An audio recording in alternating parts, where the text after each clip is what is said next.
नमस्कार, आप सभी का स्वागत है एपीएम लाइव में। मैं हूं आपके साथ आरोही सिंह। पाकिस्तान के गृह मंत्री शेख रशीद अहमद ने अफगानिस्तान में तालिबान राज का बचाव करते हुए कहा है कि उसे वक्त दिया जाना चाहिए।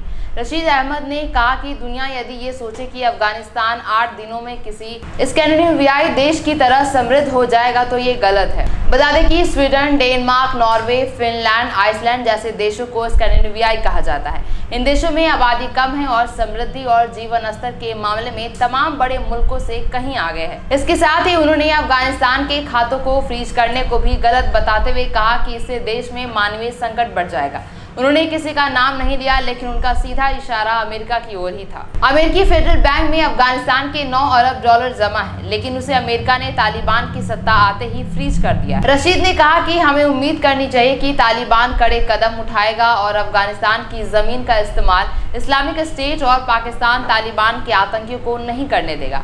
उसने ऐसा ही वादा किया है। वहीं रशीद अहमद ने रविवार को मीडिया से बात करते हुए कहा कि दुनिया के 8 देशों के इंटेलिजेंस चीफ शनिवार तक पाकिस्तान का दौरा कर चुके हैं। इनमें 2 सुपर पावर भी शामिल हैं। यही नहीं, रशीद ने भारत पर तंज कसते हुए कहा कि मौजूदा स्थितियों में उसकी इच्छाएं पूरी नहीं हो सकती है। इसके साथ ही पंजशीर में अपनी सेना के शामिल होने के आरोपों पर भी रशीद ने सफाई दी।